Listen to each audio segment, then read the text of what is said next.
we've just had our 5-day trip in South Australia and we're driving home now.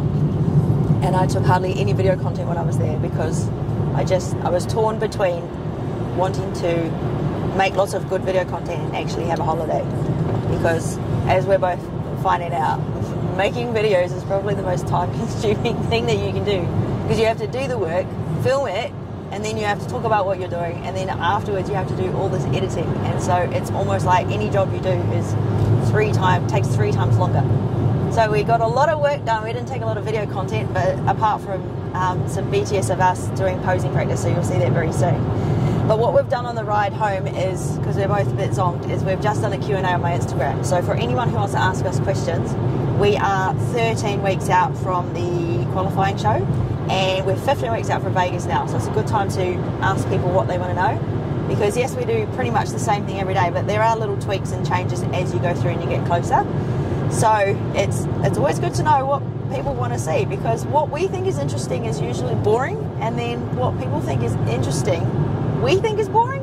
So this is why we have to ask you what you want to know. So we've got really good questions already. We're going to go through them one by one. First one, this is a very good question. How do you manage to maintain the motivation to keep training and dieting? And I think I've got 2 answers to this because it changes throughout the year. When I have a competition coming up, it's the competition obviously that keeps me motivated to keep training and dieting. Personally, I like knowing who I'm against because I like to use that as motivation, because I can look at the judging criteria in terms of what do they have that I haven't, and that formulates my training. So if I already know they've got better shoulders than me, then man, I'm going to train hard when I'm doing shoulders. And yes, of course, I'm going to train hard all the time. But you have that little bit more focus when you know you're up against. So some competitors don't like it that way. It can, that might be demotivating to some, but to me it really motivates me to know who I'm against. And that is what drives me, especially in those last few months. And obviously the actual competition and the date and stuff like that, you've got something to work backwards from. So motivate, I know everyone says this, you don't need the motivation, but you'll get it then when you've got something tangible and visual to work towards. But when I don't have a competition coming up, for me it's not about to get motivation. You can create it, you can produce it, but for me it comes from not losing momentum, because I know everyone says it's about discipline, and I don't like saying that, because to me it's not that. It's not the discipline, it's just the not losing momentum. So if I use an example, when you stop doing something, you have to use up that time with something else. So what are you doing when you're not, for example, if you haven't been training for a while, what have you been doing instead? So that hour that you normally go to the gym, are you sitting on the couch, scrolling on your phone, eating rubbish, snacking? That hour, whatever you're using to not go to the gym, you're using it for something else, and you're building momentum and motivation towards the other thing that you're doing. So no one needs motivation to sit on the couch and watch Netflix and eat rubbish. No one says, I need motivation to do that. What they do say is, I need to stop doing it. Don't they? So obviously you've got to stop doing that to go to the gym. What I find is people wait for the motivation, but if you just go to the gym and do a few crappy workouts, that increased blood flow will actually start creating motivation to train. So often the warm-up is the worst part of any workout, because you're going from cold and seized up and tight, and then you've done a warm-up and you're like, oh, I'm actually motivated to train now. So I'll often tell myself I'm going to go to the gym and just do a warm-up and then I'll go home. I tell myself this. Obviously I'm lying to myself. But I just say, right, I'll just go to the gym and warm up, and if I'm still not feeling it, I'll go home. And I've never, ever changed my mind and not done the workout. So once I'm warmed up, I've got a bit of momentum and I'm going to do it. And I know that for a fact because many years ago I had this period where I couldn't train at all for 3 weeks because I slipped over and landed on my wrist, and I got really bad whiplash in my wrist. And it was so bad I couldn't close my fists. So I was like stuck like that for about 3 weeks. It just ached. And I couldn't even, you think, all right, I'll go to the gym and train legs, but I couldn't even train legs because I couldn't hold on to anything. So even if I did like a leg extension or a leg curl machine, I couldn't hold myself, I wedged myself into the machine. So I was in that much pain. So in the end, I just gave up and thought, right, well, I can't train at all. There's actually nothing I can do. apart from go and do things like the 1,000 steps. I did do that, but I kept going to the gym the same amount of times I normally go, and I just did stretching and mobility because that was literally all I could do while I was there, because I didn't want to lose momentum in terms of going to the gym. Because I knew if that's say I go to the gym 3 or 4 times a week, that's 3 or 4 hours a week plus the travel there and back. So that's 5 or 6 hours a week. If I don't go for 3 weeks, I'm going to build a habit doing something else with that time. I'm going to fill that time with something else, and it's usually sitting down moping because I can't train, and then eating rubbish because I'm bored. So I'm going to build momentum towards that. So what people don't realise is when you take time off from the gym, you're going to build momentum and a habit to do something else. And that's why it's so much harder to get going once you've lost momentum, because you've built momentum doing something else, and you have to lose momentum from that first before you start the momentum on something else. So this is why I always say a shit workout is better than no workout. Just doing a warm-up is better than nothing, because it's not just the going to the gym that matters, but it's what you're not doing when you're at the gym. So if you didn't go to the gym, what would you do instead? So you're getting away from that as well. So just going to the gym means that you're not sitting at home getting bored, probably looking through the cupboard and things like that. So I will always go to the gym even if I can't train, because I'm scared that I'm going to lose momentum. So for me, off season, when I don't have a goal or anything particular to work towards, and I've got no one to beat and nothing tangible in front of me, all I care about is that I do not lose the momentum of actually going to the gym. And when you do that, it's actually easier to produce motivation. You can create it, you can produce it, but if you've lost the momentum, it's harder to produce it. So keep the momentum going. And then I suppose it's like creativity. I lose my creativity when I'm not actually putting myself in positions to trigger my creativity. So it's the same with the gym. If you want to produce motivation, you have to put yourself in situations that are going to produce the motivation. And sitting on the couch eating rubbish is going to do the opposite. So momentum to me is always number one. So Rach, how do you maintain motivation to keep training and dieting?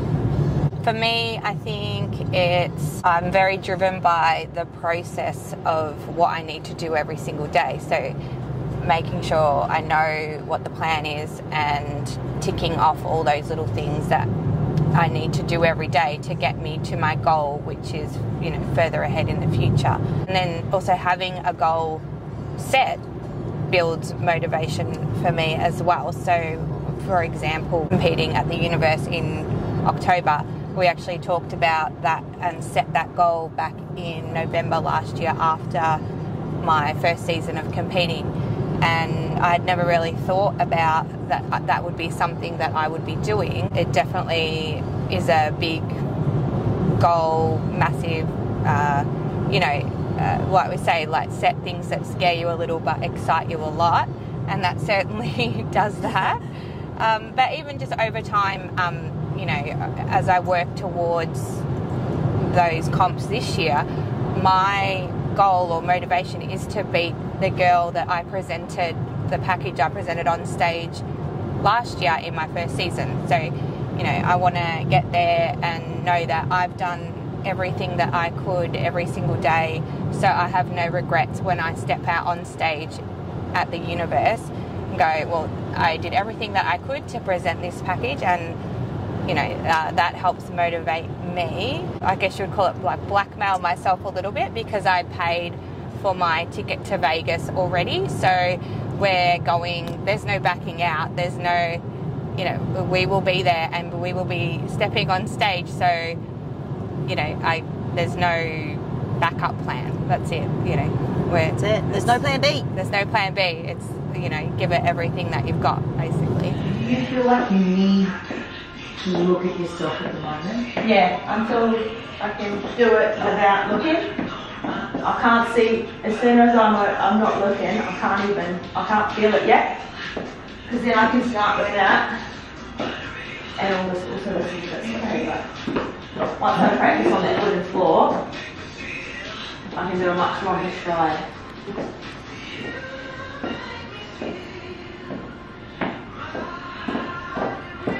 Right, so longer stride, what else? Point your toes more, abs in. What else? And don't sink into it. Something else, if I said you need to Loosen yeah, shoulders and waist. So because I'm learning that now, I'm forgetting about everything now. But once that's a habit. Because I've seen the girls do that too, they actually wave the top half opposite their bottom. Yeah. That's what I wasn't doing. I wasn't headed But back. it comes from the waist, and that's why you have to really loosen up your spine. Yeah.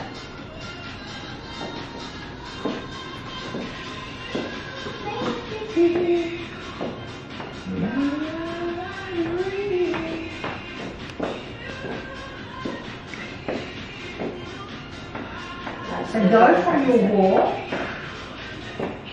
That's a little bit further back.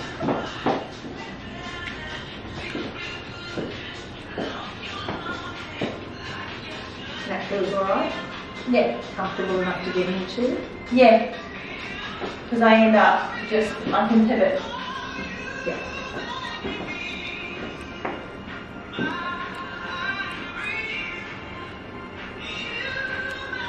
Trying to see when it pops. I look like I'm looking at your ass, but I'm actually trying to see when that hamstring. I want you to look my ass, but not further. Yeah.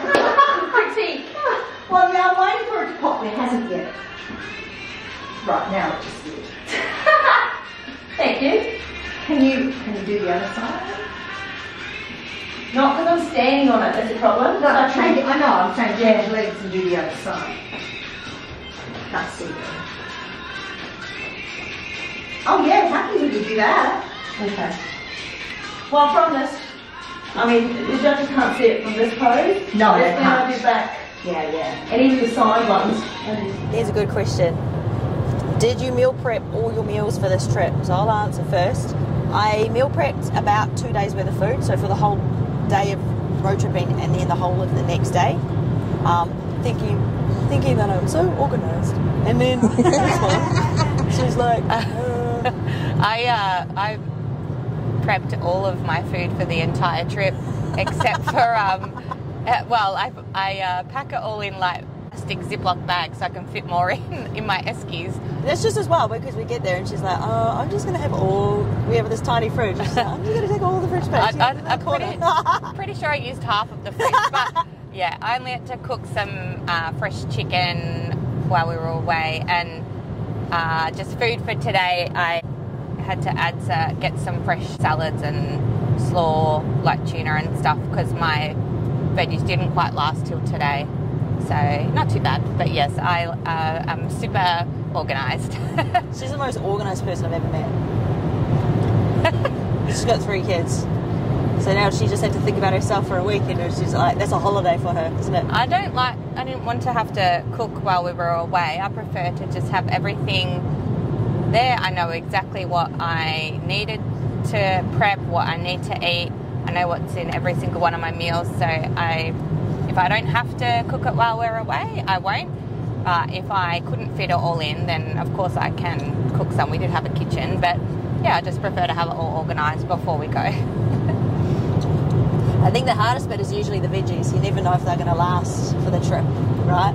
Yeah, so I was a bit iffy on the veggies for travelling home today that I'd pre-cooked.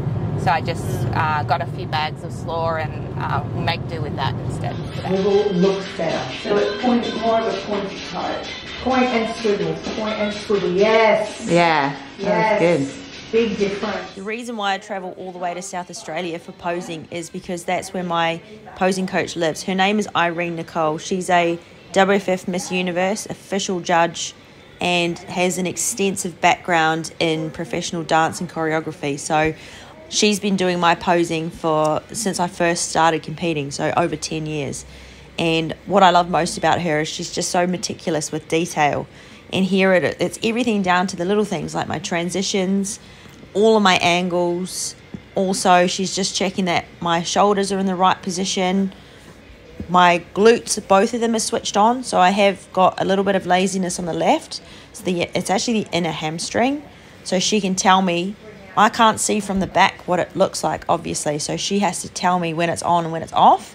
And I need to pay special attention to how it feels so that going forward I have the mind-muscle connection to do it correctly.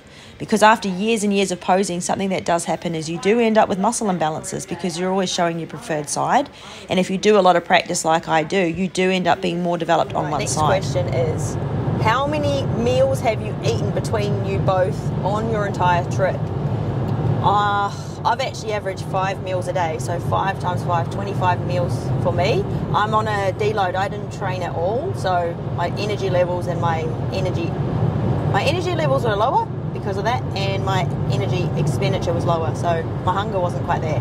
So I average 5 meals a day, so let's say 25 meals. What about you, Rach? 6 meals per day. So that is, well, by the end of today will be 30 meals all up. So 6 meals times 5. Oh, I had one extra meal because we had a meal out for so we went out 31?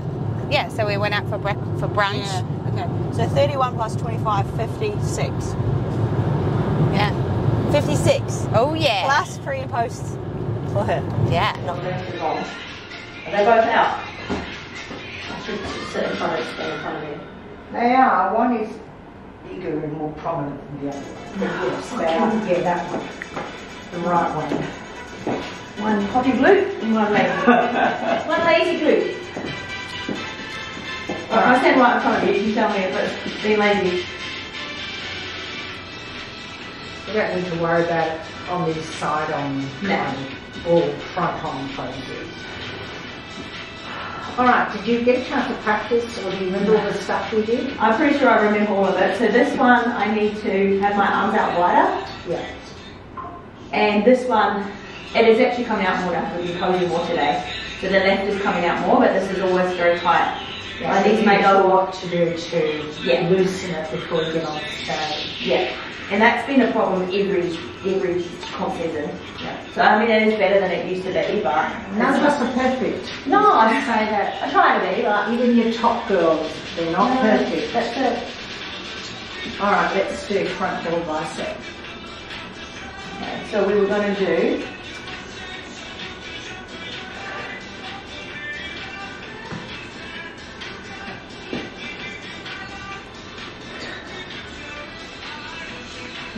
Any side chest.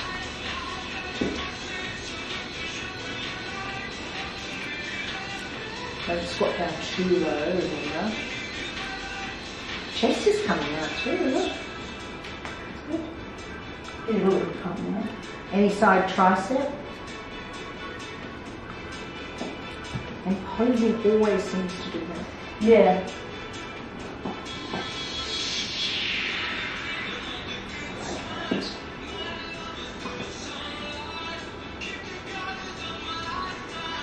Rear double bicep.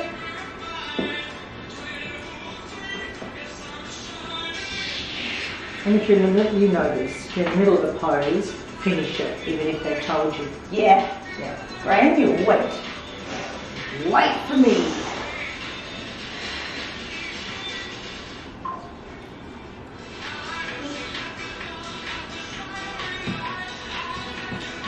Abdominals and thighs front. You're going to work on that spin or adding an extra step if you want to. And we talked about your lifting it. Thank you, ladies. And that's when I think we should do the thank you, ladies. Facing the front. We might At the back of the stage. We'll go to the back of the stage, whatever he says. Yeah. Next question is, what protein powder are you using at the moment? So at the moment I've got 2 different protein powders, one for when I work out and one for when I have liquid meals and smoothies. So the one I use when I work out is just a WPI, whey protein isolate, because that hits the bloodstream faster than the other types. And I always get a vanilla flavour only because that's what my partner likes having. So I just get the flavour that he likes. Dharmati's brand at the moment, he just likes that flavour.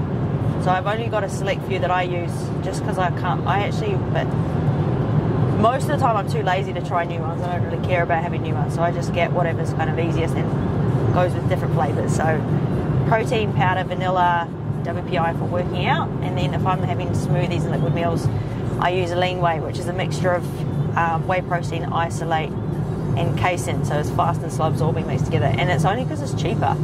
And you can get better flavours too, probably because it's got more cake mix in it, so it's not quite as good for you, but I mean it's marginal. So the one I'm using right now is a genetics, because I still get a 20% off PT discount from back when I used to actually sell it as a wholesaler. So yeah, it's just easy to get it online. So I'm not particularly biased to any particular type of protein powder, and a lot of the protein powder a lot of the world's protein powder is actually made in the same factory in New Zealand and exported to different countries, and then the brands will put their own additives in it, put their own label on it. So quite often you might get different brands, but the protein powder in it itself is, or the whey, has all come from the same factory. So I think when you're choosing a protein powder, I always say to people, just choose the one that you like the flavour of, because then it'll make you want to have it. I think just getting into a habit of having it regularly will come down to having one that tastes really good.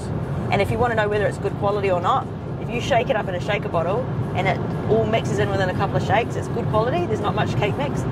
And if it takes a while to shake it up, then there's probably more additives. And then you can look on the label, and if it says that it's any more than 80% protein powder per serve, so for example, if a serve is like 35 grams or 40 grams, and then 80% or more of that is actually protein, then that means less than 20% is other stuff. So if it's 70% protein, it's probably not a good quality one. If it's 90% protein, it's probably good quality, because that means it's only got 10% other stuff, additives. So yeah, that's what I do. What about you, Rach? What kind of protein powder are you using at the moment? Bulk nutrients, and my favourite flavour is iced coffee flavour. But I just use bulk nutrients because you can order it in bulk and it's a bit cheaper than some of the other brands. So it's for personally a bit more cost effective for me to use that. But I also get vanilla because my kids and my husband like the vanilla flavour. Sometimes I've had the choc honeycomb, but they have heaps of different flavour varieties that you can try. So yeah, you can sort of just have a look, see what you like. It's good. Yeah. We were both chatting before, when the camera wasn't on, about how when you're deep in comp prep, the type of protein powder you use is more important, because it's the only thing you're having that's sweet. So you want to train, not so that you can train, but so you can have a pre and post shake, because that's the only sweet thing you have. Because obviously the fruit meal goes, not because fruit makes you fat, but because fruit is low in fibre and it's not filling, and so you end up just eating less variety. So that meal goes, doesn't it? It's not because you can't have it. It's not satisfying enough. So eventually you'll eat it, and there's not enough volume in that food. So then I need a meal that's going to give me more volume, and it might be the same or even less calories. But yeah, the fruit meal is delicious, but it's just not satisfying enough, and then I'll be hungry straight away. So yeah. So it is nice, it gives you that sweet taste, but once that gets taken out, then it's the protein shake that gives you that little zing of sweet taste. Yeah. So you've got to have a protein powder that you like the taste of. So you don't really care which is the best one. It's the one that you enjoy. And because we mix it in water for pre and post workout. So we're not mixing it in milk or, I don't know, coconut milk or something with flavour. So yeah, it definitely you've got to choose the right one that you really want. Yeah, and then you just train because you just want the taste of vanilla or cookies and cream, iced coffee, or choc honeycomb, whatever. Yeah. Brands though, my favourite brand is VP2, AST brand, VP2 protein powder, but I don't think you can get any in Australia at the moment. Cookies and cream flavour and strawberries and cream flavour. It's also one of the only protein powders that have actually had the scientific research done on it to prove that what's on the label is actually in the tub. So obviously that's an expensive process. So it's not a cheap protein powder, but it's, you know that what's in it is there's no additional stuff that you're not aware of, because the laws on that stuff in Australia are a little bit loose. So you never really know what you're getting, and that's why the shake test is good, because if there's extra stuff in there that you don't know about, it will be harder to shake it up. There you go.